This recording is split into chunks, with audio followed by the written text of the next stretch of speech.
التمسك بالأثر نجاه. بسم الله الحمد لله والصلاة والسلام على رسول الله وعلى آله وصحبه أجمعين ومن تبعهم بإحسان إلى يوم الدين أما بعد.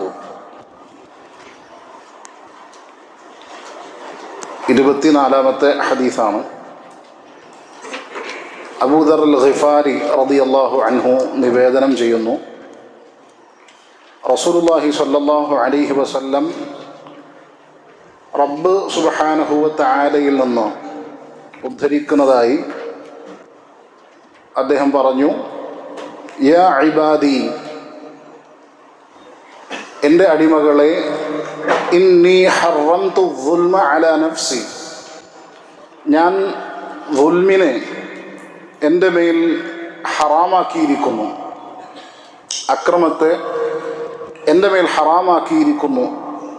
വജഅൽതുഹു ബൈനകും മുഹറമൻ, നിങ്ങൾക്കിടയിലും ഞാനതിനെ ഹറാമാക്കി തീർത്തു. ഫലാ തസാലമു, അതുകൊണ്ട് നിങ്ങൾ പരസ്പരം അക്രമിക്കരുത്.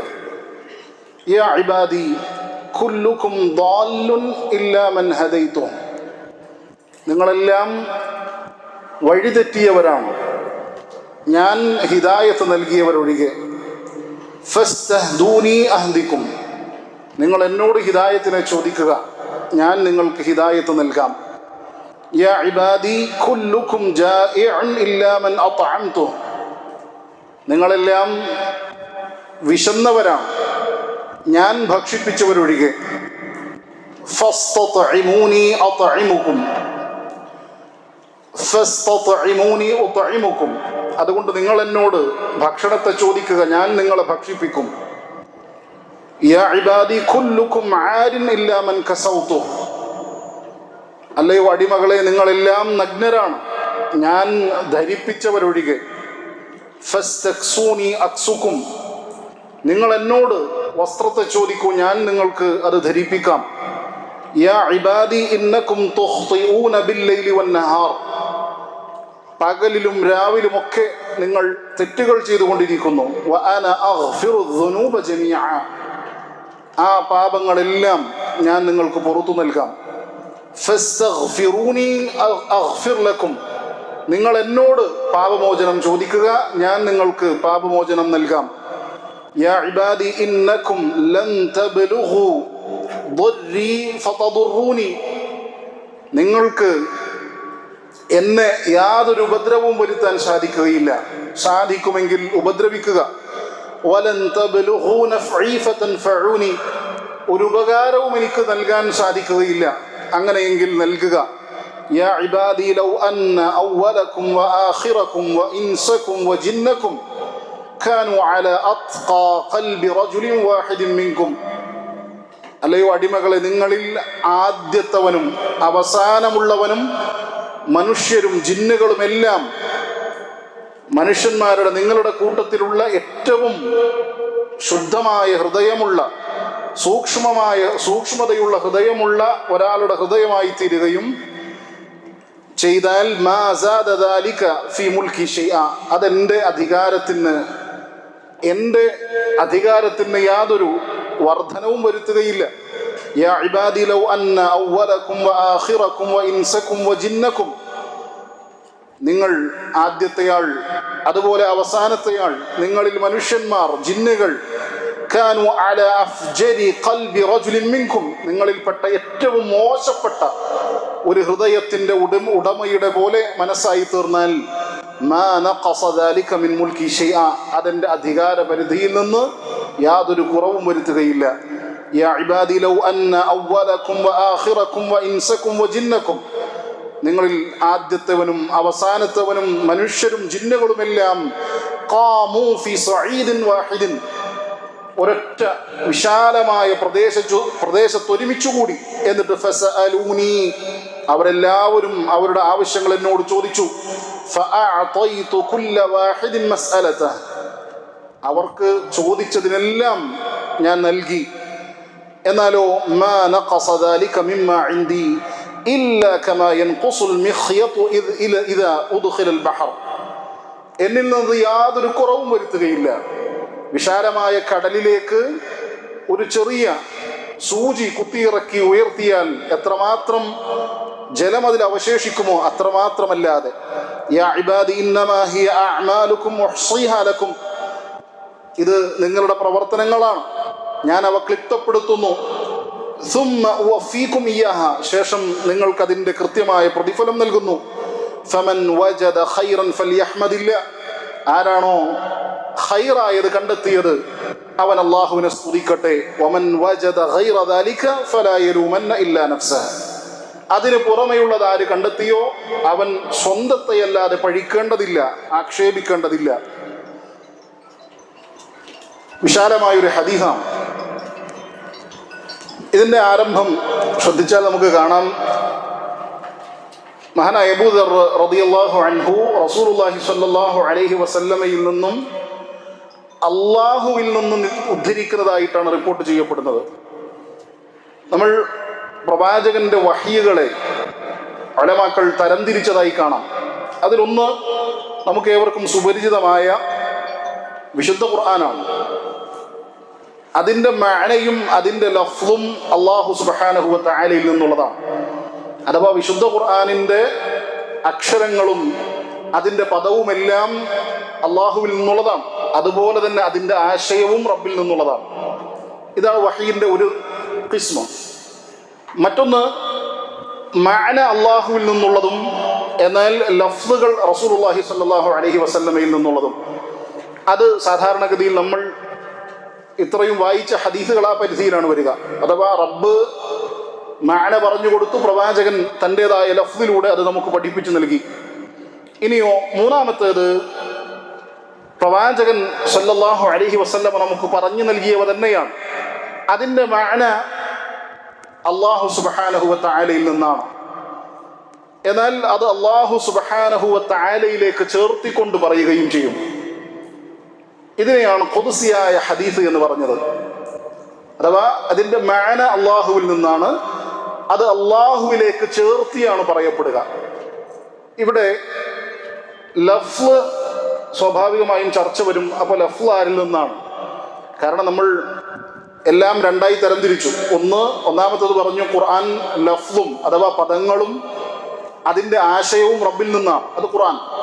രണ്ടാമത്തത് പ്രവാചകൻ പറയുന്ന ഹദീസുകൾ, അതിൻ്റെ ആശയം അള്ളാഹുവിൽ നിന്നും പദങ്ങൾ റസൂലുള്ളാഹി സ്വല്ലല്ലാഹു അലൈഹി വസല്ലമയിൽ നിന്നും. എന്നാൽ ഖുദ്സിയായ ഹദീസിൻ്റെ ആശയം അത് റബ്ബിൽ നിന്നാണ്. അത് പണ്ഡിതന്മാർക്കിടയിൽ തർക്കമില്ല. ആശയം അല്ലാഹു സുബ്ഹാനഹു വ തആലയിൽ നിന്നാണ്. പക്ഷെ അതിൻ്റെ പദം ആരിൽ നിന്നാണ്? അതിൽ അഹ്ലുസുന്നയുടെ പണ്ഡിതന്മാർക്കിടയിൽ തന്നെ വ്യത്യസ്തമായ രണ്ട് വീക്ഷണങ്ങൾ കാണാൻ സാധിക്കും. ഒരു വിഭാഗം പണ്ഡിതന്മാർ, ആധുനികരായ പണ്ഡിതന്മാരിൽ ഷെയ്ഖ് ഇബ്നു ബാസിനെ പോലെയുള്ള റഹിമഹുല്ലാ പണ്ഡിതന്മാർ പറഞ്ഞത് അത് ആ പദവും അല്ലാഹു സുബ്ഹാനഹു വ തആലയിൽ നിന്നുള്ളതാണ്. നമ്മൾ ഇത്രയും നേരം വായിച്ച പദവും അല്ലാഹു സുബ്ഹാനഹു വ തആലയിൽ നിന്നുള്ളതാണ്. കാരണം അതിലെ പദപ്രയോഗങ്ങൾ അങ്ങനെയാണ് ദ്യോതിപ്പിക്കുന്നത്, അങ്ങനെയാണ് നമുക്ക് വ്യക്തമാക്കി നൽകുന്നത്. എന്നാൽ ആധുനികരായ ഷെയ്ഖ് ഇബ്നു ഉസൈമീൻ റഹിമഹുല്ലാഹി പോലെയുള്ള അതുപോലെ തന്നെ മുൻകാലക്കാരായ പല പണ്ഡിതന്മാരും അഭിപ്രായപ്പെടുന്നത് അതിൻ്റെ മഅന അള്ളാഹുവിൽ നിന്നും ലഫ്ള് റസൂലുള്ളാഹി സ്വല്ലല്ലാഹു അലൈഹി വസല്ലമയിൽ നിന്നുമാണ്. കാരണം മഅനയും ലഫ്ളും അള്ളാഹുവിൽ നിന്നായി തീർന്നാൽ അത് ഖുർആനിനോട് തുല്യപ്പെടുന്ന ഒന്നായി തീരും. അപ്പം ഇത് സത്യത്തിൽ അഹ്ലുസുന്നയുടെ പണ്ഡിതന്മാർക്കിടയിൽ ഉണ്ടായിത്തീർന്നിട്ടുള്ളൊരു ഖിലാഫിയായ ഒരു മസലയാണ്. യഥാർത്ഥത്തിൽ അത് നമ്മളുടെ മറ്റ് മസലകളിലേക്ക് കടന്നു പോകുന്നില്ല. അതാണ് അതിൻ്റെ ഏറ്റവും ചുരുങ്ങിയ ഖുദ്സിയായ ഹദീസുമായി ബന്ധപ്പെട്ട് മനസ്സിലാക്കാനുള്ളത്. ഇനി നമ്മൾ നോക്കുക, ഈ ഹദീസ് ഒരുപാട് കാര്യങ്ങളെ ഉൾക്കൊള്ളുന്നുണ്ട്. മാത്രമല്ല ഈ ഹദീസ് നമ്മൾ നേരത്തെ പറഞ്ഞതുപോലെ ഖുദ്സിയായ ഒരു ഹദീസാണ്. അതുകൊണ്ട് തന്നെ പണ്ഡിതന്മാർ പറഞ്ഞത് നമ്മൾ പഠിക്കുന്ന ഈ 40-ന് മുകളിലുള്ള ഈ ഹദീസുകളിൽ ഏറ്റവും അഷ്റഫായ ഹദീസ് ഈ ഹദീസാണ് എന്നാണ് പണ്ഡിതന്മാർ പറയുന്നത്. മാത്രമല്ല ഇമാം അഹ്മദ് റഹിമഹുല്ലാ അദ്ദേഹം പറയുന്നു, ഇന്നഹു അഷ്റഫു ഹദീസിൻ ലി അഹ്ലി ശാം, ഷാമുകാർ റിപ്പോർട്ട് ചെയ്ത ഹദീസുകളിൽ ഏറ്റവും അഷ്റഫായ ഹദീസ് ഈ ഹദീസാണ്. കാരണം അതിൻ്റെ റുവാത്തുകളെല്ലാം റാവിമാരെല്ലാം ഷാമുകാരാണ്. അപ്പൊ ഷാമുകാർ റിപ്പോർട്ട് ചെയ്തതിൽ ഏറ്റവും അഫ്ദലായ അഷ്റഫായ ഹദീസ് ഈ ഹദീസാണ് എന്നും ഉലമാക്കൾ പറഞ്ഞതായി കാണാൻ സാധിക്കും. മാത്രമല്ല ഉലമാക്കളിൽ തന്നെ ചിലർ അബൂ ഇദ്രീസ് അൽ ഖൗലാനിയെ പോലെയുള്ള പണ്ഡിതന്മാർ ഈ ഹദീസ് റിപ്പോർട്ട് ചെയ്യുന്ന സമയത്ത് മുട്ടിൽ കുത്തി നിന്നുകൊണ്ട് റിപ്പോർട്ട് ചെയ്യുമായിരുന്നു. അഥവാ ഹദീസിനെ ബഹുമാനിച്ചുകൊണ്ട് ആദരിച്ചുകൊണ്ട് മുട്ടിൽ കുത്തി നിന്നുകൊണ്ട് അവർ റിപ്പോർട്ട് ചെയ്യുമായിരുന്നു എന്ന് കാണാൻ സാധിക്കും. ഇതൊക്കെ ഈ ഹദീസുമായി ബന്ധപ്പെട്ട് അതിൻ്റെ ഷറഫിനെ അറിയിക്കുന്ന, അതിൻ്റെ ഫദ്ലിനെ കുറിക്കുന്ന ചില കാര്യങ്ങളാണ്. മറ്റൊന്ന് നമ്മൾ ശ്രദ്ധിച്ചിട്ടുണ്ടാവും, ഈ ഹദീസിന്റെ പദപ്രയോഗങ്ങളെല്ലാം അല്ലാഹു സുബ്ഹാനഹു വ തആല യാ ഇബാദി യാ ഇബാദി എന്ന് ആവർത്തിക്കുന്നുണ്ട്. 10ഓളം സ്ഥലങ്ങളിൽ ഇങ്ങനെ ആവർത്തിക്കപ്പെടുന്നതായി കാണാൻ സാധിക്കും. 10ഓളം സ്ഥലങ്ങളിൽ അല്ലാഹു സുബ്ഹാനഹു വ തആല അവന്റെ അടിമകളെ വിളിച്ചുകൊണ്ടാണ് ഈ ഹദീസ് ഓരോ കാര്യങ്ങളും എടുത്തു പറയുന്നത്. അതുകൊണ്ട് തന്നെ ഈ 10 കാര്യങ്ങളെ നമുക്ക് 3 അസ്ലുകളിലായി മനസ്സിലാക്കാം. അഥവാ ഈ ഹദീസ് ആകത്തുക 3 അസ്ലുകളിലേക്ക് നമുക്ക് പരിമിതപ്പെടുത്താം. 3 അടിസ്ഥാന വിഷയങ്ങളിലേക്ക് നമുക്ക് ഈ ഹദീസിന്റെ ആകത്തുക നമുക്ക് ഉൾച്ചേർക്കാൻ സാധിക്കും. അതിലൊന്നാമത്തെ അസ്ല്, അല്ലാഹു സുബ്ഹാനഹു വ തആല അവന്റെ അടിമകൾക്ക് അറിയിച്ചു കൊടുക്കുന്ന ഒരു പ്രധാനപ്പെട്ട കാര്യം, റബ്ബ് ഒരു കാരണവശാലും അവന്റെ അടിമകളോട് ഒരു തരിമ്പ് പോലും ദുൽമ ചെയ്യുകയില്ല. നമ്മൾ കഴിഞ്ഞ ദിവസവും ആ വിഷയവുമായി ബന്ധപ്പെട്ട് സൂചിപ്പിച്ചിരുന്നു. ഒരു തരിമ്പ് പോലും റബ്ബ് സുബ്ഹാനഹു വ തആല അവന്റെ അടിമകളോട് ദുൽമ ചെയ്യുകയില്ല. ഇതാണ് ഒന്നാമത്തെ നിദായിലും അവസാനത്തെ നിദായിലും പറയുന്നത്. നമ്മൾ ആ ഹദീസിന്റെ ഒന്നാമത്തെ വിളിയിലും അവസാനത്തെ വിളിയിലും ഈ കാര്യമാണ് സൂചിപ്പിക്കുന്നത്. മാത്രമല്ല നമ്മൾ വിശുദ്ധ ഖുർആൻ പരിശോധിച്ചാൽ സൂറത്ത് ത്വാഹ 112-ാമത്തെ വചനത്തിൽ കാണാം, ഫലാ യഖാഫു ദുൽമൻ വലാ ഹദ്മൻ. വിശ്വാസികളുടെ പ്രത്യേകതയാണ്, അവർ റബ്ബിൽ നിന്നുള്ള അക്രമത്തെയോ റബ്ബിൽ നിന്നുള്ള അനീതിയെയോ പേടിക്കാത്തവരാണ്. റബ്ബ് ഒരു കാരണവശാലും ഒരു തരിമ്പ് പോലും നമ്മളോട് അക്രമം പ്രവർത്തിക്കാത്തവനാണ്. നമ്മൾ ഏതെങ്കിലും തരത്തിൽ അനുഭവിക്കുന്ന ഒരു പ്രയാസത്തിന് പോലും കൃത്യമായ പ്രതിഫലം അല്ലാഹു സുബ്ഹാനഹു വ തആല നൽകുന്നതാണ്. അതുപോലെ തന്നെ സൂറത്തുൻ നിസാ, ഇന്നല്ലാഹ ലാ യദ്ലിമു മിസ്ഖാല ദർറത്തിൻ വഇൻ തകു ഹസനതൻ യുദാഇഫ്ഹാ വയുഅതി മിൻ ലദുൻഹു അജ്റൻ അദീമ. ഇതിലും ഈ അർത്ഥമാണ്, ഈ ആശയമാണ് ഉൾക്കൊള്ളുന്നത്. ഇനി രണ്ടാമത്തെ ഒരു അസ്ല്, അല്ലാഹു സുബ്ഹാനഹു വ തആല അവന്റെ അടിമകൾ, അഥവാ മനുഷ്യന്മാരായിരുന്നാലും ജിന്നുവർഗമായിരുന്നാലും മലക്കുകളായിരുന്നാലും അവരെല്ലാം തന്നെ അള്ളാഹുവിലേക്ക് ആവശ്യക്കാരാണ് എന്നാണ് 4ഓളം നിദാകളിലൂടെ പറഞ്ഞു നൽകുന്നത്. 4 കാര്യങ്ങൾ ഇബാദുകളെ വിളിച്ചുകൊണ്ട് അള്ളാഹു പറയുന്നത്, നിങ്ങളെല്ലാം എന്നിലേക്ക് ആവശ്യക്കാരാണ്, നിങ്ങളെല്ലാം അള്ളാഹു സുബ്ഹാനഹു വ തആലയിലേക്ക് ആവശ്യക്കാരാണ്. ഇതാണ് രണ്ടാമത്തെ അസ്ല്. മൂന്നാമത്തെ അസ്ല്, റബ്ബ് സുബ്ഹാനഹു വ തആല അവന്റെ അടിമകളിൽ നിന്ന് നിരുപാധികം ധന്യനാണ്. അഥവാ റബ്ബിന് നമ്മിലേക്ക് ഒരു തരിമ്പും ആവശ്യമില്ല. ഒരു കാര്യത്തിലും റബ്ബിന് നമ്മെ ആവശ്യമില്ല. ബിൽ ഇത്ലാഖ്, നിരുപാധികമായി റബ്ബ് സുബ്ഹാനഹു വ തആലക്ക് നമ്മെ ആവശ്യമില്ല എന്നുള്ളതാണ് മൂന്നാമത്തെ അസ്ല്. ഇതും അതിലുള്ള 4 നിദാഅത്തുകൾ ഈ കാര്യങ്ങളെയാണ് അറിയിക്കുന്നത്. അങ്ങനെ 10ഓളം നിദാകൾ വിളികളാണ് ഈ ഹദീസിൽ ഉൾക്കൊണ്ടിരിക്കുന്നത്. ഇനി നമ്മൾ നോക്കുക, ഓരോന്നിലും അല്ലാഹു സുബ്ഹാനഹു വ തആല ആദ്യം നമ്മളോട് പറയുന്നു, യാ ഇബാദി ഇന്നി ഹറംതു ദുൽമ അലാ നഫ്സി. ഞാൻ എൻ്റെ മേൽ, അഥവാ റബ്ബ് സുബ്ഹാനഹു വ തആല റബ്ബിന്റെ മേൽ ദുൽമിനെ നിരോധിച്ചിരിക്കുന്നു. യഥാർത്ഥത്തിൽ അല്ലാഹു സുബ്ഹാനഹു വ തആലയെ സംബന്ധിച്ചിടത്തോളം ദുൽമ പ്രവർത്തിക്കുക എന്നുള്ളത് തടയാൻ ഒരാളുമില്ല. അല്ലെ, റബ്ബ് നമ്മളോടൊരു അക്രമം പ്രവർത്തിച്ചാൽ അല്ലാഹു സുബ്ഹാനഹു വ തആലയോട് ചോദിക്കാൻ ആരാളുള്ളത്? നമ്മളുടെ സമൂഹത്തിൽ ജീവിക്കുന്ന ഏതെങ്കിലും ഒരാൾ നമ്മളോടൊരു അക്രമം പ്രവർത്തിച്ചാൽ പല ആൾക്കാരും ചിലപ്പോൾ ചോദിക്കാൻ വരും. പക്ഷെ റബ്ബിനോട് ഒരാൾ പോലും ഒരു അക്രമവും പ്രവർത്തിച്ചാൽ ചോദിക്കാൻ വരാനില്ല. എന്നിട്ടും റബ്ബ് സുബ്ഹാനഹു വ തആല അവന്റെ മേൽ എന്ത് ചെയ്തു? ദുൽമിനെ ഹറാമാക്കി. അൽഹംദുലില്ലാ. ഇവിടെ എന്താണ് ദുൽമ എന്നതുകൊണ്ട് ഉദ്ദേശിക്കുന്നത്? പണ്ഡിതന്മാർ പറഞ്ഞു, ഹുവ ജഅലു ശൈഇ ഫീ ഗൈരി മൗദിഇഹി. ഒരു കാര്യത്തെ അതിൻ്റേതല്ലാത്ത സ്ഥാനത്ത് വെക്കുക, ഇതിനെയാണ് ദുൽമ് എന്ന് പറയുന്നത്. അഥവാ ഏതൊരു കാര്യത്തെയും അതിൻ്റെ സ്ഥാനത്ത് തന്നെ വെക്കണം. അതിൻ്റെ സ്ഥാനത്തല്ലാതെ മറ്റൊരു സ്ഥാനത്ത് വെച്ചാൽ അത് ദുൽമാണ്. അപ്പൊ ഏതൊരു കാര്യത്തെയും അതിൻ്റെ യഥാസ്ഥാനത്ത് നിശ്ചയിക്കുക, വെക്കുക എന്നുള്ളതാണ് ശരി. അതല്ലാതെ ചെയ്യുമ്പോൾ അത് ദുൽമായി മാറും. ഇനി ഈ ദുൽമ് അല്ലാഹു സുബ്ഹാനഹു വ തആല ഒരാളോടും ചെയ്യുകയില്ല. സൂറത്തു ആലി ഇമ്രാൻ 108-ാമത്തെ ആയത്ത്, വമല്ലാഹു യുരീദു ദുൽമൻ ലിൽ ആലമീൻ. ഇനി രണ്ടാമത്തെ ഭാഗം ശ്രദ്ധിക്കുക. റബ്ബ് പറയുന്നു, യാ ഇബാദി ഇന്നി ഹറംതു ദുൽമ അലാ നഫ്സി വജഅൽതുഹു ബൈനകും മുഹറമൻ.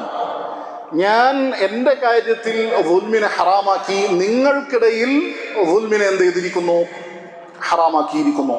അപ്പൊ റബ്ബിന്റെ കാര്യത്തിൽ ഹറാമാക്കി, നമ്മളുടെ വിഷയത്തിലും ഹറാമാക്കി. അപ്പൊ റബ്ബ് തന്നെയും ഹറാമാക്കിയ ഒരു കാര്യം നമ്മളുടെ വിഷയത്തിൽ ഹറാമാക്കുമ്പോൾ എത്രമാത്രം ശ്രദ്ധിക്കേണ്ടതുണ്ട് എന്ന് നമ്മൾ ഓരോരുത്തരും ചിന്തിച്ചാൽ മതി. ഇനി ദുൽമിനെ ഉലമാക്കൾ പ്രധാനമായും രണ്ടായി തരംതിരിച്ചിട്ടുണ്ട്. ഒന്നാമത്തേത് ഒരടിമ സ്വന്തത്തോട് ചെയ്യുന്ന ദുൽമ്, ദുൽമുൽ അബ്ദി ബിനഫ്സിഹി, ദുൽമുൽ അബ്ദി നഫ്സഹു, സ്വന്തത്തോട് ചെയ്യുന്ന ദുൽമ്.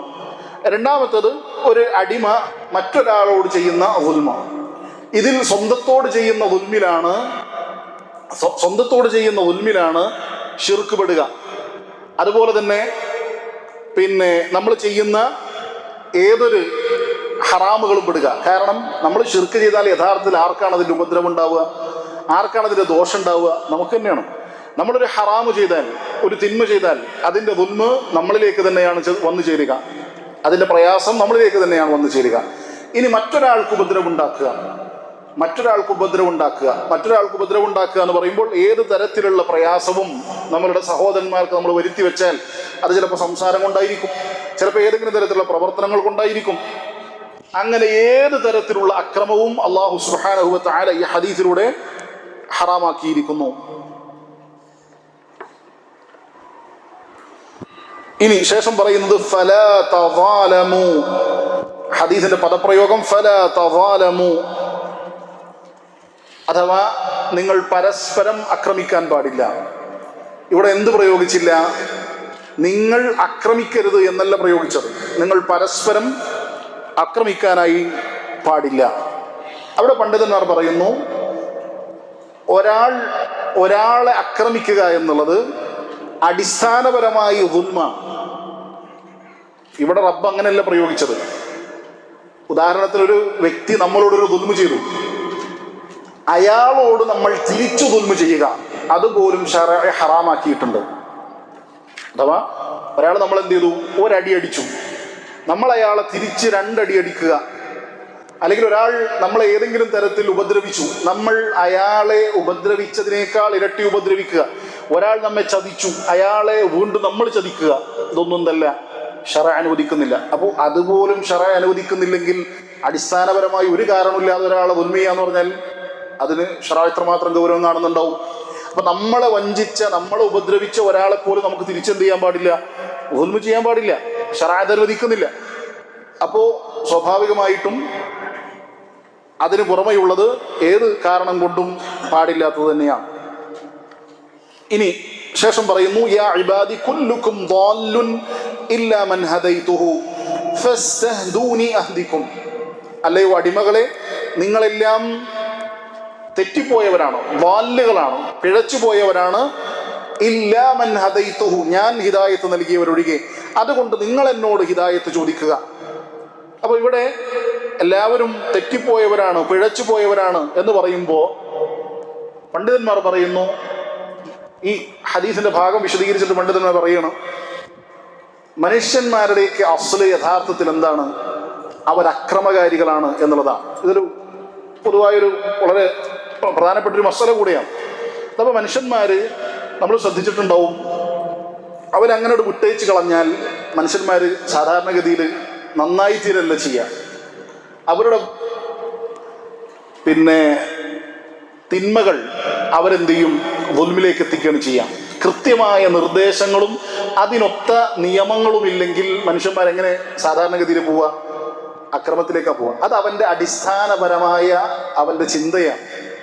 അതുകൊണ്ടാണ് പണ്ഡിതന്മാർ പറയുന്നത് നമ്മളുടെ സന്ദർഭങ്ങളും സാഹചര്യങ്ങളും നന്നാക്കി തീർക്കണം എന്ന് പറയണത്. അഥവാ നമ്മളുടെ ഇന്ന നഫ്സല അമ്മാറത്തും ബിസു എന്നാണല്ലോ. അഥവാ നമ്മളുടെ നഫ്സ് നമ്മളോട് കൽപ്പിക്കുന്നത് എന്തായിരിക്കും? സൂഇനെ കൊണ്ടായിരിക്കും. അപ്പൊ നമ്മളുടെ അടിസ്ഥാന ചേതന എന്താണ്? ദുൽമ് ചെയ്യണം എന്നുള്ളതാണ്. നമ്മൾ അടിസ്ഥാനപരമായി നിർദ്ദേശങ്ങൾ കിട്ടിയിട്ടില്ലെങ്കിൽ നമ്മൾ പിഴച്ചു. അങ്ങനെയുള്ള നമ്മെ സംബന്ധിച്ചിടത്തോളം പിഴപ്പിക്കാൻ കുറെ ആൾക്കാരും കൂടി ഉണ്ടെങ്കിലോ, മനസ്സിലാവുണ്ടോ? അത് ഇത്ര ഗൗരവം ഉണ്ടെന്ന് ആലോചിച്ച് നോക്കി നമ്മൾ. അതുകൊണ്ടാണ് അങ്ങനെയുള്ള അവസരങ്ങളിലേക്ക് നമ്മൾ പോകരുതെന്ന് പറയുന്നത്. നല്ല കൂട്ടുകെട്ടും നല്ല കൂട്ടുകാരും നല്ല ദീനുമായി ബന്ധപ്പെട്ട് നിൽക്കുന്ന ആളുകളുമായി ബന്ധം സ്ഥാപിച്ചാൽ നമുക്കത് നിലനിർത്താം. അങ്ങനെ ഇല്ലാത്തൊരു സാഹചര്യമാണെങ്കിൽ അത് നമ്മെ പിഴപ്പിച്ചു കളയും എന്നുള്ളത് ഇതുമായി ബന്ധപ്പെട്ട് വളരെ പ്രധാനപ്പെട്ട ഒരു മസലയാണ്. ഇനി ഇവിടെ റസൂലുള്ളാഹി അല്ലാഹു സുബ്ഹാനഹു വ തആല പറഞ്ഞു കുല്ലുക്കും ضالٌ ഇല്ലാ മൻ ഹദൈതുഹു. ഇവിടെ ഹിദായത്തിനെ ഉലമാക്കൾ രണ്ടായി തരംതിരിക്കുന്നത് കാണാൻ സാധിക്കും. ഒന്ന് ഹിദായത്തു ബയാനിൻ വ ഇർഷാദിൻ വ ദലാലത്തിൻ. അഥവാ റബ്ബ് സുബ്ഹാനഹു വ തആല നമുക്ക് കാര്യങ്ങൾ വ്യക്തമാക്കി നൽകുക, വിശദീകരിച്ച് നൽകുക. അപ്പൊ ഖുർആനിലും ഹദീസിലൊക്കെ ഉള്ളത് അങ്ങനെയാണ്. റബ്ബ് എന്ത് ചെയ്തിട്ടുണ്ട്? നമുക്ക് എല്ലാ കാര്യങ്ങളും പറഞ്ഞു നൽകിയിട്ടുണ്ട്. ഇനി അതൊക്കെ നമ്മൾ കേൾക്കുന്നുണ്ട്. അടുത്തത് അതാണ് ഹിദായത്ത്. ഹിദായത്തു അത്തൗഫീഖ്. ഇത് കേട്ടാലും ഇത് മനസ്സിലാക്കിയാലും ആ മനസ്സിലാക്കിയതും കേട്ടതനുസരിച്ച് നമുക്ക് പ്രവർത്തിക്കാൻ പറ്റണമല്ലോ. നമുക്ക് നമ്മുടെ ജീവിതത്തിലേക്ക് അത് കൊണ്ടുവരാൻ പറ്റണം. ഇതിന് എവിടെ നിന്ന് ഹിദായത്ത് കിട്ടണം? അല്ലാഹു സുബ്ഹാനഹു വ തആലയിൽ നിന്ന് ഹിദായത്ത് കിട്ടണം. ഈ രണ്ട് ഹിദായത്തും റബ്ബിൽ നിന്ന് വേണ്ടതാണ്. അഥവാ ശരിയായ മാർഗത്തിലേക്കുള്ള, കാരണം മനുഷ്യന്മാരെ സംബന്ധിച്ചിടത്തോളം അവർ പിഴച്ചു പോകാനുള്ള പ്രധാനപ്പെട്ട കാരണം എന്താണ്? രണ്ട് കാരണങ്ങളാണ്. ഒന്ന് മനസ്സിലായിട്ടും അവർ തെറ്റിപ്പോവുക, രണ്ടാമത്തത് അറിവില്ലാതെ ജഹല് കൊണ്ട് തെറ്റിപ്പോവുക. ഇത് രണ്ടിൽ നിന്നും നമുക്ക് മാറണമെങ്കിൽ എന്ത് വേണം? അടിസ്ഥാനപരമായി നിയമങ്ങൾ നിർദ്ദേശങ്ങൾ കിട്ടണം, ഖുർആൻ കൊണ്ടും ഹദീസ് കൊണ്ടൊക്കെ. അതാണെന്ത് ഹിദായത്തു ബയാൻ ഇർഷാദ് എന്നൊക്കെ പറഞ്ഞാൽ. ഇനി അത് നമുക്ക് മനസ്സിലായി തന്നെ കൂട്ടിക്കോ. നമുക്കതിലേക്ക് പോകണമെങ്കിൽ എന്ത് ചെയ്യണം? അതിന് അല്ലാഹു സുബ്ഹാനഹു വ തആലയുടെ തൗഫീഖ് വേണം. ആ ഹിദായത്തും അല്ലാഹു സുബ്ഹാനഹു വ തആല നമുക്ക് തരണം, അല്ലെ? ഉദാഹരണത്തിന് നമ്മൾ ബാങ്ക് കേൾക്കുമ്പോൾ ഹയ്യ അലസ്സലാ എന്ന് പറയും, അത് കേൾക്കും. പക്ഷേ നമുക്ക് എല്ലാവർക്കും പള്ളിയിലേക്ക് വരാൻ പറ്റണമെന്നുണ്ടോ? ഇല്ല. അതിൽ ആരുടെ തൗഫീഖ് വേണം? അല്ലാഹു സുബ്ഹാനഹു വ തആലയുടെ തൗഫീഖ് വേണം. എല്ലാവർക്കും അറിയാം നിസ്കാരം നിർബന്ധമാണ്, ജമാഅത്തായിട്ട് പങ്കെടുക്കണം, ഇതെല്ലാവർക്കും അറിയായിരിക്കും. പക്ഷേ അത് പങ്കെടുക്കാൻ സാധിക്കുന്നത് അല്ലാഹു സുബ്ഹാനഹു വ തആല ഹിദായത്ത് നൽകിയ ആളുകൾക്കാണ്. അതുകൊണ്ടാണ് നമ്മൾ നിരന്തരമായി അല്ലാഹു സുബ്ഹാനഹു വ തആലയോട് പ്രാർത്ഥിച്ചു കൊണ്ടിരിക്കുന്നത്, ഇഹ്ദിനസ് സിറാത്തൽ മുസ്തഖീം. അതുകൊണ്ട് തന്നെ വിശ്വാസികൾ ഇത് ചോദിക്കുമ്പോൾ അവർ 4 കാര്യങ്ങളാണ് അല്ലാഹുവോട് ചോദിക്കുന്നത്. ഹിദായത്തിലാക്കണമെന്ന് ചോദിക്കുമ്പോൾ 4 കാര്യങ്ങളാണ്. പണ്ഡിതന്മാർ പറയുന്നു, ഒന്ന് ആ സിറാത്തിൽ പ്രവേശിപ്പിക്കുക എന്നുള്ളത്, അഥവാ ഒരാളെ മുസ്ലിമാക്കി തീർക്കുക എന്നുള്ളത്, ശരിയായ ഒരു മുസ്ലിമാക്കി തീർക്കുക എന്നുള്ളത്. രണ്ടാമത്തത് പണ്ഡിതന്മാർ പറയുന്നു, അയാളെ സിറാത്തിന്റെ തഫാസീലുകൾ മനസ്സിലാക്കി തരിക എന്നുള്ളത്. അഥവാ മുസ്ലിമായിരിക്കും, ചിലപ്പോൾ അയാൾക്ക് ശരിയായ മുസ്ലിമായി മുഅ്മിനായി ജീവിക്കാനുള്ള തഫാസീലുകൾ അറിഞ്ഞുകൊള്ളണമെന്നില്ല. അപ്പൊ ആ തഫാസീലുകൾ നമ്മൾ അള്ളാഹിനോട് ചോദിക്കണം. കാരണം എല്ലാ മുസ്ലിമീങ്ങൾക്കും ശരിയായ ഹിദായത്ത് കിട്ടണമെന്നില്ല. ആ തഫാസീലുകൾ നമ്മൾ അള്ളാഹിനോട് ചോദിക്കണം. മൂന്നാമത്തേത് നമ്മൾ അള്ളാഹുവിനോട് അത് പ്രവർത്തിക്കാനുള്ള തൗഫീഖ് ചോദിക്കണം. നാലാമത്തേത് അതിൽ അടിയുറപ്പിച്ച് നിർത്താനുള്ള തൗഫീഖ് ചോദിക്കണം. ഈ 4 കാര്യങ്ങളാണ് നമ്മൾ യഥാർത്ഥത്തിൽ ഇഹ്ദിനസ് സിറാത്തൽ മുസ്തഖീം എന്ന് ചോദിക്കുമ്പോൾ ചോദിക്കുന്ന 4 കാര്യങ്ങളാണ്. ഒന്ന് മുസ്ലിമാക്കുക എന്നുള്ളത്. മുസ്ലിമാക്കി അതിൽ ശരിയായ, കാരണം മുസ്ലിം സമുദായത്തിലേക്ക് ചേർത്തി പറയുന്ന പല പിഴച്ച കക്ഷികളുണ്ട്, അതിൽ തന്നെയും ശരിയായ സിറാത്തിലേക്ക് നയിക്കുക. അതിൽ തന്നെയും മൂന്നാമത്തേത് അത് പ്രവർത്തിക്കാനുള്ള തൗഫീഖ് കിട്ടുക. നാലാമത്തേത് ആ പ്രവർത്തിച്ചതിൽ ഉറച്ചു നിൽക്കാനുള്ള തൗഫീഖ് കിട്ടുക. ഇത് 4മാണ് നമ്മൾ എന്ത് ചെയ്യണത്? അള്ളാഹിനോട് എനിക്ക് ഹിദായത്ത് നൽകണേ എന്ന് ചോദിക്കുമ്പോൾ നമ്മൾ ചോദിക്കുന്നത്. അതാണ് ആ ഹദീസിൽ നമ്മൾ റബ്ബ് സുബ്ഹാനഹു വ തആല പറഞ്ഞത്, യാ ഇബാദി കുല്ലുക്കും ضالٌ ഇല്ലാ മൻ ഹദൈതുഹു ഫസ്തഹ്ദൂനി അഹ്ദികും. ഇനി അടുത്തത്, യാ ഇബാദി കുല്ലുക്കും ജാഇഉൻ ഇല്ലാ മൻ അത്അംതു ഫസ്തത്ഇമൂനി ഉത്ഇമുകും. നിങ്ങളെല്ലാം വിശപ്പുള്ളവരാണ്, ഞാൻ ഭക്ഷിപ്പിച്ചവരൊഴികെ, അതുകൊണ്ട് നിങ്ങൾ എന്നോട് ചോദിക്കുക, ഞാൻ നിങ്ങൾക്ക് ഭക്ഷണം നൽകാം. ഇവിടെ ഉലമാക്കൾ പറയുന്നു, നിങ്ങളെല്ലാം വിശപ്പുള്ളവരാണ് എന്ന് പറഞ്ഞാൽ, ഭക്ഷണം ചോദിക്കുക എന്ന് പറഞ്ഞാൽ അതുകൊണ്ട് ഉദ്ദേശിക്കുന്നതാണ് എന്താണ്?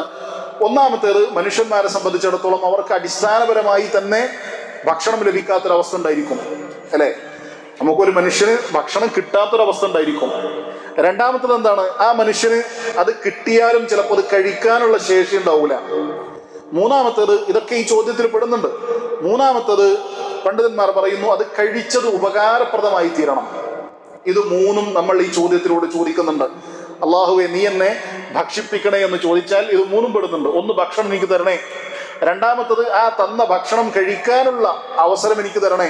മൂന്നാമത്തത്, അത് കഴിച്ച് പ്രയോജനപ്രദമാകാനുള്ള അവസരം എനിക്ക് നൽകണേ. അപ്പൊ ഇതാണ് ഫസ്തത്ഇമൂനി ഉത്ഇമുക്കും എന്ന് പറഞ്ഞാൽ അതുകൊണ്ട് പണ്ഡിതന്മാർ വിശദീകരിച്ചത്. അടുത്തത്, യാ ഇബാദി കുല്ലുകും ആരിൻ ഇല്ലാ മൻ കസൗതുഹു ഫസ്തക്സൂനി അക്സുക്കും. നിങ്ങളെല്ലാം നഗ്നരാണ്, ഞാൻ ധരിപ്പിച്ചവരൊഴികെ, അതുകൊണ്ട് നിങ്ങൾ എന്നോട് ചോദിക്കുക, ഞാൻ നിങ്ങളെ ധരിപ്പിക്കാം എന്ന് റബ്ബ് പറഞ്ഞു. ഇവിടെ പണ്ഡിതന്മാർ പറഞ്ഞു, നഗ്നത ഒരു മനുഷ്യനെ ബാധിക്കുന്നത് രണ്ട് രൂപത്തിലാണ്. ഒന്ന്, അടിസ്ഥാനപരമായി ആ മനുഷ്യന് വസ്ത്രമില്ലാതിരിക്കുന്ന അവസ്ഥ. രണ്ടാമത്തേത്, അവന്റെ കയ്യിൽ വാങ്ങാൻ പണമുണ്ട്, വാങ്ങിച്ചിടാൻ എല്ലാവിധ സൗകര്യങ്ങളുണ്ട്, പക്ഷേ നഗ്നമായി നടക്കുക. ഇത് രണ്ടും നമുക്ക് ആവശ്യമുള്ളതാണ്. അഥവാ അടിസ്ഥാനപരമായി നമുക്ക് വസ്ത്രം വേണം. ഇനി ആ വസ്ത്രം ലഭിച്ചാലും അത് ശറഅ് പറയുന്നത് പോലെ ധരിക്കാനുള്ള തൗഫീഖ് കിട്ടണം. അത് അല്ലാഹുവോട് നമ്മൾ ചോദിക്കണം. അതാണ് ഇവിടെ പറയുന്നത്. അതുകൊണ്ട് നിങ്ങൾ എന്ത് ചെയ്യണം? നിങ്ങളൊക്കെ നഗ്നരാണ്, ഞാൻ ധരിപ്പിച്ച ഒഴികെ. അല്ലേ? എത്ര ആൾക്കാരാണ്? പിന്നെ പുരുഷന്മാരാണെങ്കിലും ശരി, സ്ത്രീകളാണെങ്കിലും ശരി, സാമ്പത്തികമായി ഉഷാറായിരിക്കും, പക്ഷേ ശറഅ് പറഞ്ഞ രൂപത്തിൽ വസ്ത്രം ധരിക്കാനുള്ള തൗഫീഖ് കിട്ടിയിട്ടുണ്ടാവില്ല. അപ്പൊ അല്ലാഹ് നമ്മളോട് ചോദിക്കാൻ ആവശ്യപ്പെടുന്നു. ഇനിയോ ശേഷം നമ്മൾ നോക്കുക, ഇപ്പോൾ ഇവിടെ നമ്മൾ പ്രധാനമായിട്ടും റബ്ബ് സുബ്ഹാനഹു വ തആലയോട് ചോദിച്ച കാര്യങ്ങളിൽ പ്രധാനപ്പെട്ട ചില കാര്യങ്ങളാണ്. ഒന്ന് ഭക്ഷണം, മറ്റൊന്ന് ആരോഗ്യം, അതുപോലെ തന്നെ ഇപ്പൊ നമ്മൾ ചോദിച്ചതുപോലെ വസ്ത്രം. അല്ലെ? മൂന്ന് കാര്യങ്ങളും അല്ലാഹ് നമ്മളോട് ചോദിക്കാൻ ആവശ്യപ്പെടുകയാണ്. ഖുദ്സിയായ ഹദീസിലൂടെ റബ്ബ് നമ്മളോട് പറയണം, നിങ്ങൾ ഭക്ഷണം എന്നോട് ചോദിക്കണം, നിങ്ങൾ ആരോഗ്യം എന്നോട് ചോദിക്കണം, നിങ്ങൾ വസ്ത്രം എന്നോട് ചോദിക്കണം. മഹാന്മാരായ പണ്ഡിതന്മാർ പറയുന്നു, ഈ മൂന്ന് കാര്യവും ഒരു മനുഷ്യനെ സംബന്ധിച്ചിടത്തോളം അവന്റെ ജീവിതത്തിലെ വളരെ പ്രധാനപ്പെട്ട കാര്യങ്ങളാണ്. വളരെ അടിസ്ഥാനപരമായി അവന് ഉണ്ടായിരിക്കേണ്ട വലിയ അനുഗ്രഹങ്ങളിൽപ്പെട്ട കാര്യങ്ങളാണ്. അതുകൊണ്ട് തന്നെ ഇത് നിലനിർത്തുക, ഇത് ലഭ്യമായാൽ ഇത് നിലനിർത്തുക എന്നുള്ളതും വിശ്വാസികളെ സംബന്ധിച്ചിടത്തോളം വളരെ പ്രധാനപ്പെട്ടതാണ്. നമുക്ക് അള്ളാന്റെ അനുഗ്രഹം കൊണ്ട് ഇത് മൂന്നും ലഭിച്ചിട്ടുണ്ട് എന്ന് കൂട്ടുക. ഇത് നഷ്ടപ്പെടുത്തി കളയുന്ന ഒരു അവസ്ഥ ഉണ്ടാവരുത്. അതുകൊണ്ടാണ് നമ്മൾ നോക്കുക, ആളുകൾ പറയും, പിന്നെ അവരെന്തുകൊണ്ടാണ് യുദ്ധം ചെയ്യാത്തത്, ഇവരെന്തുകൊണ്ടാണ് യുദ്ധത്തിൽ ഏർപ്പെടാത്തത് എന്നൊക്കെ പറഞ്ഞിട്ട് പിന്നെ ഇസ്ലാമിക രാജ്യങ്ങളെയും അവരൊക്കെ മോശമായി ചിത്രീകരിച്ച് സംസാരിക്കാറുണ്ട്. പണ്ഡിതന്മാർ പറയുകയാണ്, യഥാർത്ഥത്തിൽ ഇന്നത്തെ കാലഘട്ടത്തിൽ പിന്നെ പണ്ഡിതന്മാർ മുൻപ് കാലങ്ങളിൽ പല നിലക്കും ജിഹാദ് പോലെയുള്ള കാര്യങ്ങൾ കൊണ്ടൊക്കെ ഇസ്ലാം പ്രചരിച്ചിരുന്നു. പക്ഷെ ഇന്നത്തെ കാലഘട്ടത്തിൽ അല്ലാഹു സുബ്ഹാനഹു വ തആല നമുക്ക് നൽകിയ വലിയ അനുഗ്രഹമാണ് എന്ത് ചെയ്യാന്നുള്ളത്, ദീൻ പ്രചരിപ്പിക്കാനുള്ള ആധുനിക സജ്ജീകരണങ്ങൾ നമുക്ക് ഒരുക്കി നൽകി എന്നുള്ളത്. അപ്പോൾ നമ്മളെ സംബന്ധിച്ചിടത്തോളം ആ സജ്ജീകരണങ്ങളിലൂടെ ദീൻ പ്രചരിപ്പിക്കാൻ വേണ്ടി നമ്മൾ പരിശ്രമിക്കുക എന്നുള്ളതാണ്. അങ്ങനെ പരിശ്രമിക്കണമെങ്കിൽ നമുക്ക് എന്ത് ചെയ്യണം? അടിസ്ഥാനപരമായ അമ്നുണ്ടായിരിക്കണം, നിർഭയത്തുണ്ടായിരിക്കണം. ശരിയായ ദഅവത്ത് ലോകത്ത് നടക്കണമെങ്കിൽ, ശരിയായ ഇസ്ലാമിക പ്രചരണം ജനങ്ങളിലേക്ക് എത്തണമെങ്കിൽ ഇവിടെ അടിസ്ഥാനപരമായിട്ട് എന്തുണ്ടാവണം? ജനങ്ങൾക്ക് നിർഭയത്തുണ്ടാവണം. അതുകൊണ്ട് ഇത് നമുക്ക് ലഭിച്ചിട്ടുണ്ടെങ്കിൽ അത് നശിപ്പിക്കുന്ന പ്രവർത്തനങ്ങൾ നമ്മിൽ നിന്നുണ്ടായിക്കൂടാ എന്ന് ഉലമാക്കൾ ഈ വിഷയവുമായി ബന്ധപ്പെട്ടവർ വിശദീകരിച്ചതായി കാണാൻ സാധിക്കും. ഇനി അടുത്തത് ശേഷം പറയുന്നു, യാ ഇബാദി ഇന്നകും തുഖ്തിഊന ബില്ലൈലി വന്നഹാർ. അല്ലയോ അടിമകളെ, നിങ്ങൾ രാവിലും പകലിലുമൊക്കെ തെറ്റ് ചെയ്യുന്ന ആളുകളാണ്, തിന്മകൾ ചെയ്യുന്നുണ്ട്. ഇവിടെ നമുക്കറിയാം, തെറ്റുകൾ ചെയ്യുക എന്നുള്ളത് മനുഷ്യന്മാരെ സംബന്ധിച്ചിടത്തോളം മനുഷ്യ സഹജമാണ് എന്ന് വേണമെങ്കിൽ പറയാം. കാരണം ഹദീസിൽ റസൂലുള്ളാഹി സ്വല്ലല്ലാഹു അലൈഹി വസല്ലം പറയുന്നു, കുല്ലു ബനി ആദമ ഖത്താഉൻ വ ഖൈറു ഖത്താഇന തവ്വാബുൻ. മനുഷ്യന്മാരൊക്കെ തെറ്റ് ചെയ്യും, എന്നാൽ തെറ്റ് ചെയ്യുന്നവരിൽ ഏറ്റവും ഉത്തമരായവർ അതിൽ നിന്ന് തൗബ ചെയ്ത് മടങ്ങുന്ന ആളുകളാണ്. അതാണ് ഈ ഹദീസിലും നമുക്ക് കാണാൻ സാധിക്കുന്നത്. നിങ്ങളൊക്കെ പ്രഭാതത്തിലും അതുപോലെ തന്നെ പ്രദോഷത്തിലുമൊക്കെ രാവിലും പകലിലുമൊക്കെ തിന്മകൾ ചെയ്യുന്നുണ്ട്. അതുകൊണ്ട് തന്നെ നിങ്ങൾ എന്ത് ചെയ്യണം? എന്നോട് ഞാൻ നിങ്ങളുടെ പാപങ്ങളെല്ലാം പുറത്തു നൽകുന്നതാണ്. ഇവിടെ പണ്ഡിതന്മാർ പറഞ്ഞു, രാവിലും പകലിലും തെറ്റ് ചെയ്യുന്നു എന്ന് പറഞ്ഞാൽ അത് 2-3 രൂപത്തിൽ നമുക്ക് മനസ്സിലാക്കാം. ഒന്ന്, രാവ് എന്നുള്ളത്, പകല് എന്നുള്ളത് വെളിച്ചമുള്ള സമയമാണ്, രാത്രി എന്നുള്ളത് ഇരുട്ടുള്ള സമയമാണ്. ഇവിടെ റസൂൽ ഹദീസിലൂടെ നമുക്ക് മനസ്സിലാക്കാം, വെളിച്ചത്തിലും ഇരുട്ടിലും നമ്മൾ പല തെറ്റുകളും ചെയ്യുന്നുണ്ട്. വെളിച്ചത്തിൽ ചെയ്യുന്നുണ്ട്, പകലിൽ ചെയ്യുന്നുണ്ട്, ഇരുട്ടിൽ ചെയ്യുന്നുണ്ട്. അതുപോലെ തന്നെ ഒരു മനുഷ്യൻ അവൻ്റെ വീട്ടിൽ വെച്ച് ചെയ്യുന്നുണ്ട്, അവനവൻ്റെ പൊതുമധ്യത്തിൽ വെച്ച് ചെയ്യുന്നുണ്ട്, പുറത്തു വെച്ച് ചെയ്യുന്നുണ്ട്. ഇതൊക്കെ ഇതിൻ്റെ പരിധിയിൽ വരുന്നതാണ്. അപ്പം നമ്മൾ ചെയ്യുന്ന ഏത് തെറ്റും ഇതിൽ വരും. അതാണ് രാവും പകലും ഉപയോഗിച്ചത് എന്ന് ഉലമാക്കൾ പറഞ്ഞതായി കാണാൻ സാധിക്കും. മറ്റൊന്ന്, ഞാൻ നിങ്ങൾക്ക് മുഴുവൻ തെറ്റുകളും പുറത്തു നൽകാം എന്നാണ് റബ്ബ് പറയുന്നത്. അപ്പോ അന അഗ്ഫിറു എന്നാണ് പ്രയോഗിച്ചത്. നമുക്ക് എല്ലാവർക്കും സുപരിചിതമായ ഒരു വാക്കാണത്. അഗ്ഫിറു, ഞാൻ പുറത്തു നൽകാം. യഥാർത്ഥത്തിൽ അത് അൽ ഗഫ്ർ എന്നുള്ള പദത്തിൽ നിന്ന് വന്നതാണ്. അൽ ഗഫ്ർ, ഗഫ്ർ എന്ന് പറഞ്ഞാൽ മറക്കുക എന്നുള്ളതാണ് അതിന്റെ അർത്ഥം, മറക്കുക. റബ്ബ് സുബ്ഹാനഹു വ തആല ഒരു പാപത്തെ പൊറുക്കുക എന്ന് പറഞ്ഞാൽ അതിൽ 3 കാര്യങ്ങൾ ഉൾക്കൊള്ളുന്നുണ്ട്. നമ്മൾ അള്ളാഹിനോട് എൻ്റെ ഒരു പാപത്തെ മറക്കണേ, എൻ്റെ ഒരു പാപത്തെ നീ പൊറുക്കണേ എന്ന് പറയുമ്പോൾ നമ്മൾക്ക് റബ്ബ് സുബ്ഹാനഹു വ തആല നൽകുന്ന 3 കാര്യങ്ങളാണ്. അതിൽ 3 കാര്യങ്ങൾ സമ്മേളിക്കുന്നുണ്ട്. ഒന്ന്, റബ്ബ് ആ പാപത്തെ മായ്ച്ചു കളയും എന്നുള്ളത്. രണ്ടാമത്തത്, റബ്ബ് സുബ്ഹാനഹു വ തആല നമ്മൾ ചോദിച്ച ആ ചോദ്യം, അഥവാ പൊറുത്തു തരണേ റബ്ബേ എന്ന് നമ്മളുടെ ആ ചോദ്യം റബ്ബ് സ്വീകരിക്കും. അല്ലെ, നമ്മൾ ഹദീസിൽ കേട്ടിട്ടുണ്ടാവും, അള്ളാഹു നമ്മളുടെ തൗബ കൊണ്ട് അങ്ങേയറ്റം സന്തോഷിക്കുന്നതാണ്. അപ്പൊ റബ്ബ് നമ്മളുടെ ആ പാപങ്ങളെ മായ്ച്ചു കളയും. അതുപോലെ തന്നെ നമ്മൾ ചോദിച്ച ആ ചോദ്യത്തിന് റബ്ബിന് സന്തോഷമുണ്ട്. ഇതും ഈ ഓഫറിൽ പെടുന്നുണ്ട്. മൂന്നാമത്തേത്, പണ്ഡിതന്മാർ പറയുന്നു, അതിലൂടെ പ്രതിഫലം നൽകും. നമ്മൾ തെറ്റ് ചെയ്തു എന്നിട്ട് അള്ളാഹിനോട് പ്രായശ്ചിത്തം ചോദിച്ചു, റബ്ബ് എന്ത് ചെയ്യും? നമുക്കത് പുറത്തു നൽകും, അത് മറച്ചു വെക്കും. അതുപോലെ തന്നെ അള്ളാഹു അതിൽ സന്തോഷിക്കും എന്ന് മാത്രമല്ല, എന്ത് ചെയ്യും? അതിന് പ്രതിഫലവും നൽകും. അപ്പൊ അത് അള്ളാഹുവിന്റെ വലിയൊരു റഹ്മത്താണ്. അതുകൊണ്ട് റബ്ബ് നമ്മളോട് പറയുന്നു, നിങ്ങൾ തെറ്റ് ചെയ്താൽ നിങ്ങൾ അള്ളാഹു സുബ്ഹാനഹു വ തആലയോട് പാപമോചനം നടത്തുക, അള്ളാഹു സുബ്ഹാനഹു വ തആല പുറത്തു നൽകും. അപ്പൊ ഏത് തെറ്റും അതിൽ ഉൾപ്പെടും. അത് ശിർക്കാവട്ടെ, ഖബായിറുകളാവട്ടെ, സഹായിറുകളാവട്ടെ, എല്ലാം തന്നെ എന്ത് ചെയ്യും?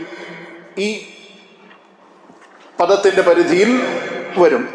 ഇനി ശേഷം, ഇന്നക്കും ലം തബ്ലുഗു ദർരി ഫതദുറൂനി വലൻ തബ്ലുഗു നഫ്ഇ ഫതൻഫഊനി. നിങ്ങൾ എനിക്ക് ഉപകാരം ചെയ്യാൻ സാധിക്കുമെങ്കിൽ നിങ്ങൾ ചെയ്യുക, നിങ്ങൾക്ക് എനിക്ക് ഉപദ്രവം വരുത്തി വെക്കാൻ സാധിക്കുമെങ്കിൽ നിങ്ങൾ ചെയ്യുക. അഥവാ ഇതും ഈ ഭാഗവും നമുക്ക് എന്താണ് പറഞ്ഞു നൽകുന്നത്? അഥവാ ഒരു കാരണവശാലും റബ്ബിന് നമ്മെ ആവശ്യമില്ല എന്നാണ് ഈ ഹദീസ് പറഞ്ഞു തരുന്നത്. റബ്ബ് നമ്മളോട്, നിങ്ങൾ തെറ്റ് ചെയ്തിട്ടുണ്ടെങ്കിൽ നിങ്ങൾ എന്നോട് പ്രായശ്ചിത്തം ചോദിക്ക്, ഞാൻ നിങ്ങൾക്ക് പുറത്തു തരാം എന്നൊക്കെ പറഞ്ഞാൽ നമ്മൾ എന്ത് വിചാരിക്കേണ്ട ആവശ്യമില്ല. നമ്മൾ പ്രായശ്ചിത്തം ചോദിച്ച് പുറത്തു നൽകിയാൽ റബ്ബിനെന്തോ വലിയ മഹത്തരമായത് കിട്ടും. ഒരു കാരണവശാലും ഒന്നുമില്ല. അതാണ് ശേഷമുള്ള വാക്കിലൂടെ റബ്ബ് നമുക്ക് പറഞ്ഞു തരുന്നത്. നിങ്ങൾ എന്ത് ഉപദ്രവം ചെയ്താലും അത് എന്നിലേക്ക് എത്തൂല, നിങ്ങൾ എന്ത് നന്മ ചെയ്താലും ഉപകാരം ചെയ്യാൻ ഉദ്ദേശിച്ചാലും അതും എന്നിലേക്ക് എത്തൂല. അതാണ് അതിന്റെ മുനാസബയായി ബന്ധപ്പെട്ട്, അഥവാ ആ 2 പദങ്ങൾ തമ്മിലുള്ള ബന്ധമായി ബന്ധപ്പെട്ട് പണ്ഡിതന്മാർ പറഞ്ഞത്. ശേഷം പറയുന്നു, യാ ഇബാദി ലൗ അന്ന അവ്വലക്കും വആഖിറക്കും വഇൻസക്കും വജിന്നക്കും, നിങ്ങളിൽ സൃഷ്ടിക്കപ്പെട്ടതിൽ ഒന്നാമത്തെയാളും സൃഷ്ടിക്കപ്പെട്ടതിൽ അവസാനത്തെയാളും നിങ്ങളുടെ കൂട്ടത്തിൽപ്പെട്ട മനുഷ്യന്മാരും ജിന്നുകളും എല്ലാം അല അത്ഖാ ഖൽബി റജുലിൻ വാഹിദിൻ മിൻകും, നിങ്ങളിൽപ്പെട്ട ഏറ്റവും സൂക്ഷ്മതയുള്ള ഒരാളുടെ ഹൃദയവുമായി വന്നു. ആരാ ഏറ്റവും സൂക്ഷ്മതയുള്ള ഹൃദയം? മുഹമ്മദ് മുസ്തഫ സല്ലല്ലാഹു അലൈഹി വസല്ലം. മുഹമ്മദ് മുസ്തഫ സല്ലല്ലാഹു അലൈഹി വസല്ലമയുടെ ഹൃദയവുമായി കടന്നു വന്നു. എല്ലാവരുടെ ഹൃദയം റസൂലുള്ളാഹിയുടെ ഹൃദയം പോലെ സുരക്ഷിതമായ നല്ല ഹൃദയം. അങ്ങനെ വന്നാലും അള്ളാഹിന്റെ മുൽക്കിൽ നിന്ന് എന്ത് ചെയ്യുന്നില്ല, അതിൽ യാതൊരു കുറവും സംഭവിക്കുന്നില്ല, യാതൊരു വർധനവും സംഭവിക്കുന്നില്ല. നിങ്ങളിനി എല്ലാവരും മോശപ്പെട്ട ഹൃദയവുമായി വന്നു. ലൗ അന്ന അവ്വലക്കും വആഖിറക്കും വഇൻസക്കും വജിന്നക്കും കാനൂ അല അഫ്ജരി ഖൽബി റജുലിൻ മിൻകും. അതാരാണ് അഫ്ജറു ഖൽബ്? പണ്ഡിതന്മാർ പറയുന്നത് ഇബ്ലീസാണ്. ഇബ്ലീസിന്റെ മനസ്സുമായി എല്ലാവരും വന്നു. എന്നാലും അള്ളാഹുവിന് അത് എന്ത് ചെയ്യുന്നില്ല, അവന്റെ മുൽക്കിൽ നിന്ന് അത് യാതൊരു കുറവും സംഭവിക്കുന്നില്ല. ഇനി ശേഷം പറയുന്നു, നിങ്ങളെല്ലാവരും ഒരു സ്വഈദിൽ ഒരുമിച്ച് കൂടി. സ്വഈദ് എന്ന് പറഞ്ഞാൽ പണ്ഡിതന്മാർ പറയുന്നു, സ്വഈദ് എന്ന പദത്തിന്റെ ഉദ്ദേശം ഒരു വിശാലമായ പരന്ന പ്രദേശം. അവിടെ എല്ലാവരും, ആദ്യത്തെ മനുഷ്യനും അവസാനത്തെ മനുഷ്യനും മനുഷ്യന്മാരും ജിന്നുകളും എല്ലാവരും ഒരുമിച്ച് കൂടി. എന്നിട്ട് അള്ളാഹിനോട് ചോദിക്കുകയാണ് അവരുടെ ഓരോ ആവശ്യങ്ങൾ. ചിന്തിച്ചു നോക്കുക, ലോകത്തെല്ലാ മനുഷ്യന്മാരും ജിന്നുകളൊക്കെ ഉണ്ട്. അവരൊക്കെ അള്ളാഹിനോട് ഓരോ കാര്യങ്ങൾ ചോദിക്കണം. വ്യത്യസ്തമായ ശബ്ദത്തിലൂടെ വ്യത്യസ്തമായ ആവശ്യങ്ങൾ അള്ളാഹിനോട് ചോദിക്കണം. അള്ളാഹ് ഇതൊന്നും കേൾക്കാതിരിക്കോ? ഇല്ല, എല്ലാം കേൾക്കും, എല്ലാം റബ്ബിലേക്ക് എത്തും.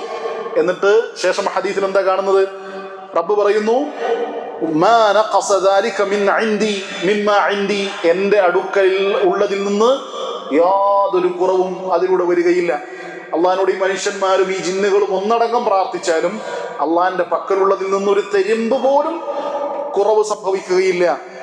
ഇല്ലാ കമാ യൻഖുസുൽ മിഖ്യതു, ഏതുപോലെയല്ലാതെ, അഥവാ ഒരു സൂചി എടുത്തിട്ട് വിശാലമായ കടലിലേക്കൊന്ന് മുക്കിയിറക്കി പുറത്തെടുത്താൽ ആ സൂചിയിൽ എത്രമാത്രം വെള്ളം ഉണ്ടാവും? സാധാരണ നമ്മൾ വിരൽ മുക്കി കഴിഞ്ഞാൽ കുറച്ചെങ്കിലും വെള്ളം ഉണ്ടാവും, സൂചിയാണെങ്കിലോ തീരെ വെള്ളം ഉണ്ടാവില്ല. അപ്പൊ പണ്ഡിതന്മാർ ഇവിടെ പറയുന്നു, ഇതിന്റെ ഉദ്ദേശം എന്താണ്? രണ്ട് കാര്യങ്ങളാണ്. ഒന്ന്, അള്ളാഹുവിൽ നിന്ന് കുറവ് സംഭവിക്കുകയില്ല എന്ന് പറഞ്ഞാൽ, അള്ളാഹുവിന്റെ അടുക്കലുള്ളതിൽ നിന്ന് കുറവ് സംഭവിക്കില്ല എന്ന് പറഞ്ഞാൽ റബ്ബ് നമുക്ക് വേണ്ടി സൃഷ്ടിച്ചു വെച്ച ചില കാര്യങ്ങളുണ്ട്. അപ്പൊ കുറവ് സംഭവിക്കുന്നു എന്ന് പറഞ്ഞാൽ അതിന്റെ ഉദ്ദേശം എന്താണ്? റബ്ബ് നമുക്ക് വേണ്ടി സൃഷ്ടിച്ചു വെച്ചതിൽ നിന്ന് കുറവ് മാത്രം, ഇത്രേ കുറവ് സംഭവിക്കുള്ളൂ, സൃഷ്ടിച്ചു വെച്ചതിൽ നിന്ന് തന്നെ. ഇനി കുറവ് സംഭവിക്കൂല എന്ന് പറഞ്ഞാൽ ഉദ്ദേശം എന്താണ് എന്ന് പറഞ്ഞാൽ റബ്ബിന്റെ സൃഷ്ടിച്ചു വെക്കാതെ തന്നെ റബ്ബിന്റെ പക്കലുള്ളത്, അതിൽ യാതൊരു കുറവും അതിലൂടെ എന്ത് ചെയ്യുന്നില്ല, ഉണ്ടായിത്തീരുന്നില്ല. ഇങ്ങനെ രണ്ടായിട്ട് എന്ത് ചെയ്യുന്നുണ്ട്, അത് വിശദീകരിക്കുന്നുണ്ട്. എന്നിട്ട് ശേഷം പറയുന്നു, യാ ഇബാദി ഇന്നമാ ഹിയ അഅമാലുകും ഉഹ്സിഹാ ലക്കും, ഇതൊക്കെ നിങ്ങളുടെ പ്രവർത്തനങ്ങളാണ്, ഞാനത് ക്ലിപ്തപ്പെടുത്തുന്നു. സുമ്മ ഉവഫീകും ഇയ്യാഹ, എന്നിട്ട് ശേഷം അതിന് ഞാൻ നിങ്ങൾക്ക് പ്രതിഫലം നൽകുന്നു. ഫമൻ വജദ ഖൈറൻ ഫലിയഹ്മദില്ലാഹ്, ആരാണോ ഹൈർ കണ്ടെത്തിയത് അവൻ അല്ലാഹു സുബ്ഹാനഹു വ തആലയെ സ്തുതിച്ചു കൊള്ളട്ടെ. കാരണം നമ്മൾ പ്രവർത്തന നന്മ ചെയ്തിട്ടുണ്ടെങ്കിൽ അത് അള്ളാഹുവിന്റെ തൗഫീഖ് കൊണ്ടാണ്, അത് നമ്മൾ അള്ളാഹുവിനെ സ്തുതിച്ചു കൊള്ളട്ടെ. ഇനിയോ വമൻ വജദ ഗൈറ ദാലിക്, അവിടെ പ്രയോഗിച്ചത് വമൻ വജദ ശർറൻ അല്ല.